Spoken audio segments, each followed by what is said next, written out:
இந்த கடல் சூழ்ந்த உலகத்தில் என்றென்றும் சுகமுடன் வாழ்ந்திருக்கு எழுந்திடும் இவ்வேளை வேண்டாம்.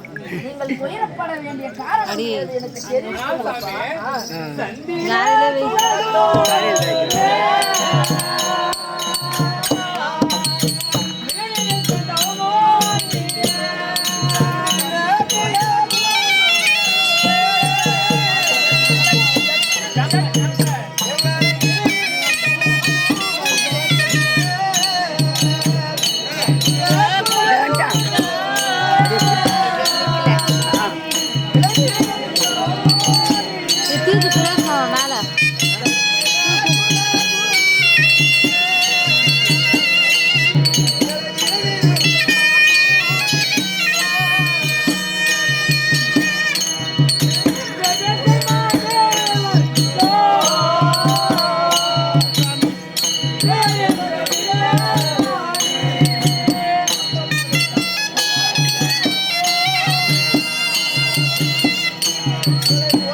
அனைத்தையும் பறித்து கொண்டான்.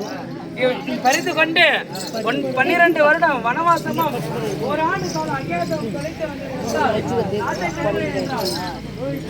கட்டளைப்படி 9 வருட காலம் முடித்து விட்டோம்.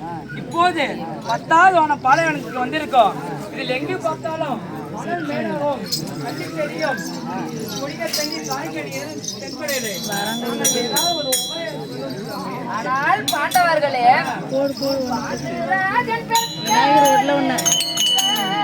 அதான்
வந்தாலும் கூட அந்த துரியோதன இடத்தில் நாட்டை பெறுவது அவ்வளவு சுலபமாக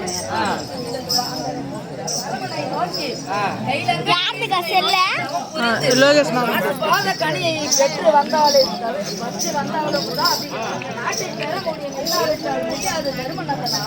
ஆனால் சாமி அந்த பரம கடவுளை நோக்கி ஆனால் தர்மநந்தனா நீயோ சென்று கைலங்கரி ஈசனை நோக்கி தவம் புரிந்து பாசுபாத கனியை பெற்று வருவாய். வரும் வரையில் ஏராளம் தர்மம் என்று கேட்டால் உடனே பாசுபாத கனியை கொடுத்து விடுவாய். ஆகாதப்பா. ஆனால் அண்ணா போய் அந்த பரமனிடத்தில் அந்த பாஸ்பதத்தை வாங்கி வருவேன் அண்ணா. ஆனால் பீமசேனா சொல்லும் சாமி, நீ எவ்வாறு தவம் புரிவாய்? நான் தவம் புரிவேன், சாமியே தூக்கி வந்துருவேன். ஆனால் பீமசேனா நீயோ மூர்க்ககணம் குடித்தவர். ஆமா, உனக்கு தரிசனம் கிடைக்காதப்பா, உன்னாலும் ஆகாது. அப்ப என்னால முடியும், யாரால முடியும்? ஆனால் தர்மநந்தனா என்ன சாமி பஞ்ச பாண்டவரில் நடுப்பிறந்தனாகி அர்ஜுனனை அனுப்பி வைத்தால் கைலங்கிரி ஈசனை நோக்கி தவம் புரிந்து பாதுகாத கனியை பெற்று வருவான். ஆனால் அர்ஜுனனை அனுப்பி வைக்கும் தர்மநந்தன். ஆனால் சாமி நன்றாக சொன்னீர். அவனும் பெண்ணாசை பிடித்தவன். ஒருவனுக்கு சுத்தி வைத்தாலும் அது 9 தடவை ஆனா பெண்ணா என்று ஆராய்ந்து பார்க்கக்கூடிய குணம் படைத்தவன். ஆற்று மணலை எண்ணினாலும் அவன் தெரிந்த கூத்திமாறு எண்ண முடியாது. அதனால் அப்படிப்பட்ட பெண்ணாசையை பிடித்தவன் எப்படி நான் அனுபவேன் சாமி? ஆனால் தர்மநந்தனா அர்ஜுனன் ஒருவரால் மட்டுமே அந்த கைலங்கிரி ஈசனை நோக்கி தவம் புரிந்து பாசுபாத கனியை பெற்றவரை இயலும். அவனை அனுப்பி வைத்தால் நீங்கள் ஜெயம் பெறுவீர் தர்மநந்தனா. நான் சென்று வருகிறேன். அப்படியே ஆகட்டும் சாமி.